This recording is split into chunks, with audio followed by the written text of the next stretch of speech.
எல்லோருக்கும் வணக்கம். Welcome to home cuisine Tamil channel. இன்றைக்கு நான் உங்களுக்கு செய்து காட்ட போகிறது பால் சுறா வரை. எப்படி செய்கிறேன்னு இன்றைக்கு உங்களுக்கு காட்ட போகிறேன். அதுக்கு முதல் ஹோம் குசின் தமிழ் சேனலை லைக் பண்ணுங்க, ஷேர் பண்ணுங்க, சப்ஸ்கிரைப் பண்ணுங்க. அப்போ தான் நான் போடுற எல்லா ரெசிப்பியும் உங்களுக்கு தொடர்ந்து வந்து கொண்டு இருக்கும். வாங்கோ என்னென்னு செய்கிறேன்னு பார்ப்போம். இன்றைக்கு நான் உங்களுக்கு செய்து காட்ட போகிறது சுறா வரை. அதுக்கு நான் பால் சுறா எடுத்துருக்கிறேன். பால் சுறா எடுத்து துண்டு துண்டாக வெட்டி வச்சுருக்கிறேன். அதை முதல்ல நான் அவிக்க போகிறேன். அதுக்கு ஒரு கொஞ்சம் தண்ணி விட வேணும். கொஞ்சம் தண்ணி விடுறேன். கொஞ்சம் தண்ணி விட்டு உப்பு ஒன்றும் போடாமல் முதல்ல அவிய விட போகிறேன். ஏன்னா இந்த தண்ணி நல்லா அவிச்சு போட்டு தண்ணியை ஊற்றக்கூடாது. அதனுடைய கொஞ்சம் தண்ணி தான் போடுறேன். இந்த சத்தெல்லாம் போடும் தண்ணி ஊற்றினேன். இப்போ தான் கொஞ்சம் தண்ணி விட்டு 10 மட்டும் வடிவாக திருப்பி விட்டு இந்த மீன் சுறா மீன் வடிவாக அவிய மட்டும் அவிப்போம். நல்லா லோ ஃப்ளேமில் விட்டு இதை அவிச்செடுக்கணும். முதல்ல இதை அவிச்செடுப்போம். ஒரு சின்ன டிப்ஸ் உண்டு. நீங்கள் இந்த சுறாவை அவிக்கல கொஞ்சம் தண்ணியாக விட வேணும். அதோட இந்த மூடியை நல்லா மூடக்கூடாது. மூடினா எல்லாம் பொங்கி தள்ளி உங்களோட கேஸ் எல்லாம் அடுப்பு எல்லாத்தையும் பழுதாக்கி போடும். அதனுடைய கொஞ்சம் திறந்து கொஞ்சம் நீக்கி விட்டு தான் இதை அவிக்க வேணும். ஃபுல்லாக மூடக்கூடாது. இதை அவிக்க நீங்கள் கவனிச்சுக்கொள்ளுங்க. இப்போ நான் இந்த பால் சுறாவே அவிச்சு நான் க்ளீன் பண்ணி வச்சுருக்கேன். தோல் எடுத்து முள்ளெல்லாம் எடுத்து க்ளீன் பண்ணி வச்சுருக்கேன். இப்போ நான் இதுக்கு தேவையான என்ன சேர்க்க போகிறேன்னு காட்டுறேன். நான் கறி பவுடர் கொஞ்சம் சேர்க்க போகிறேன். கறி பவுடர் சேர்க்குறேன். அதோட சின்ன சீரகம் நான் அரைச்சி பவுடராக வச்சுருக்கேன். சின்ன சீரகம் போடுறேன். வெட்டைக்கண்டி சீரகம் நல்லது, வயிற்றுக்கு நல்ல குளிர்மை. சீரகம் போட்டால் நல்லது, அதனால் சீரகம் போடுறேன். அதோட இதுக்கு தேவையான உப்பு கொஞ்சம் போடுறேன். அதோட நான் இன்றைக்கு கருவேப்பிலை இல்லை, அதனால் நான் ட்ரை கருவேப்பிலை எடுத்து பவுடர் பண்ணி வச்சுருக்கிறேன். அவசரத்துக்கு கருவேப்பிலை இல்லாத நேரத்தில் பாவிக்கிறதுக்கு அந்த கருவேப்பிலை பவுடரும் ட்ரை கருவேப்பிலை பவுடரும் ஒரு கொஞ்சம் போடுறேன். அவ்வளோதான். இதை போட்டுட்டு நாங்கள் இனி எல்லாத்தையும் சேர்த்து அதோட நான் கொஞ்சம் மஞ்சளும் போட போகிறேன்.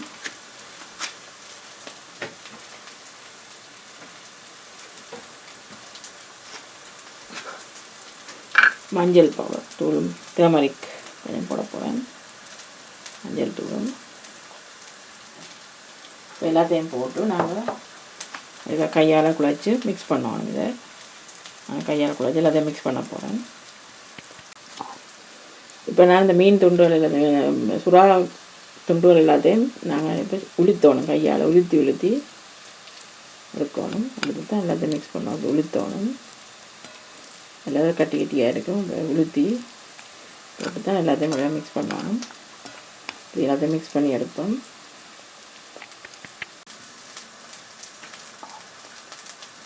இப்போ நான் இந்த க்ளீன் பண்ணி வச்சுருக்கிற சுறாவுக்கு எல்லாத்தையும் போட்டு வடிவாக கையால் குழைச்சி மிக்ஸ் பண்ணுறேன். இதுக்கு ஒருக்கா நாங்கள் உப்பு பார்க்கணும். உப்பு பார்த்து காணாண்டி கொஞ்சம் உப்பு போட்டால் சரி. இப்போ இது சுறா ரெடி. இனி நாங்கள் இதை வரையில் போடுறது. எனக்கு உப்பெல்லாம் காணும் அளவாக இருக்குது. இப்போ நான் இந்த சுறா வரை செய்கிறதுக்கு 2 வெங்காயம் மீடியம் சைஸில் எடுத்துருக்கிறேன். 2-3 உள்ளி எடுத்துருக்கிறேன். ஒரு பச்சை மிளகாய் எடுத்துருக்கிறேன். இதெல்லாம் இப்போ வட்டி எடுப்போம். இந்த துண்டுகளாக இந்த சுறா வரை நான் பால் சுறா தான் எடுத்துருக்கிறேன். இது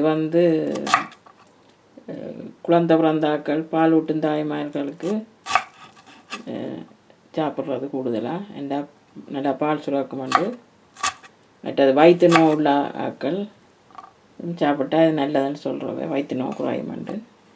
அப்படியா நீங்களும் செய்து சாப்பிடுங்கோ. இதுகளுக்கெல்லாம் நல்ல இந்த பால் சுறா கூட வேலாம் குழந்தை பிறந்தாக்கள் சாப்பிட்றது. இதுக்கு நான் இந்த சுறாவரை செய்கிறதுக்கு இந்த வெங்காயத்தை வெட்டி எடுக்கிறேன் வதக்கிறதுக்கு.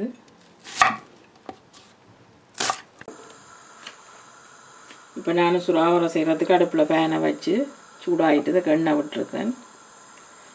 இதுக்குள்ள நான் ஒரு கொஞ்சம் காத்தேக்கரண்டி கடுகு போடுறேன்.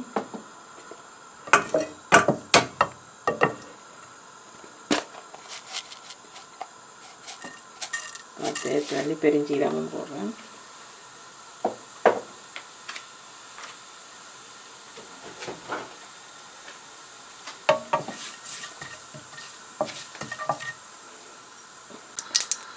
இப்போ கடுகு வடிக்குது. நான் இதுக்குள்ள வெட்டி வச்சுருக்க வெங்காயத்தை போட்டு வதக்க போகிறேன்.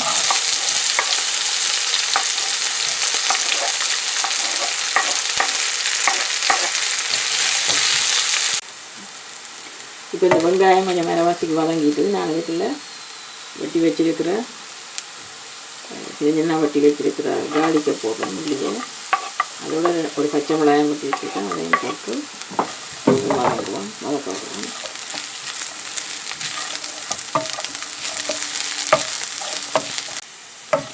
இப்போ இந்த வெங்காயம் எல்லாம் நல்லா வதங்கிட்டுது.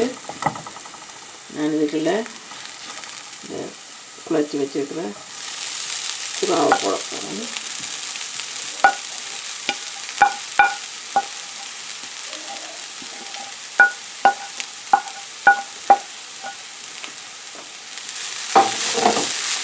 பொழுதுக்கு அடுப்பை குறைக்க வேணும்.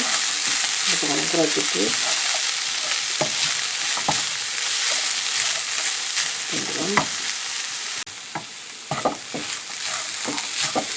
இப்போ நான் கொஞ்சம் எண்ணெய் காணா கொஞ்சம் எண்ணெய் விடுறேன். நல்லெண்ணெய் விடுறேன். நல்லெண்ணெய் விட்டால் நல்லது. அதோட நான் கொஞ்சம் தேங்காய் பூ எடுத்து வச்சுருக்கேன். தேங்காய் பூ அதை இதுக்குள்ள போட போகிறேன்.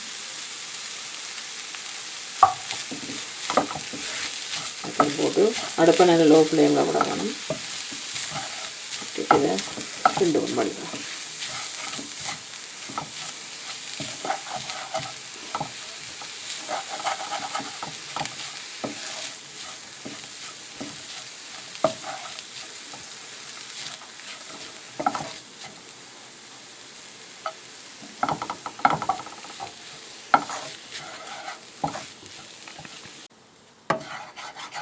ஓகே, இப்போ இது நல்லா வறுபட்டுட்டுது. இதை கொஞ்சம் நேரம் நாங்கள் ஒரு 2-3 நிமிஷம் வச்சு கிண்டினா லோ ஃப்ளேமில் வச்சு கிண்டி வறுப்போம். வறுபட்டுட்டுது. நீங்கள் உங்களுக்கு உரைப்பு இப்போல்லாம் உங்களுக்கு தேவையான அளவு போடலாம். உரைப்பு கூடவும் போடலாம், குறையும் போடலாம். சின்ன பிள்ளைகள் சாப்பிட்றா உரைப்பை குறைச்சி போடுங்க. பெரியாக்களுக்கு வேணுமெண்டா உரைப்பு கூட வேணுமெண்டா நீங்கள் கூடவும் போடலாம்.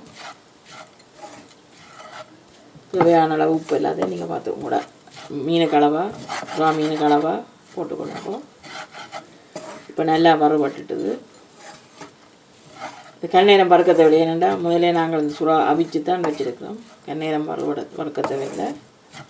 ஒரு 2-3 நிமிஷம் இதை வச்சு வடிவாக கிண்டி சரி. இப்போ இது ரெடி. இது நல்ல ஆரோக்கியமான உணவு.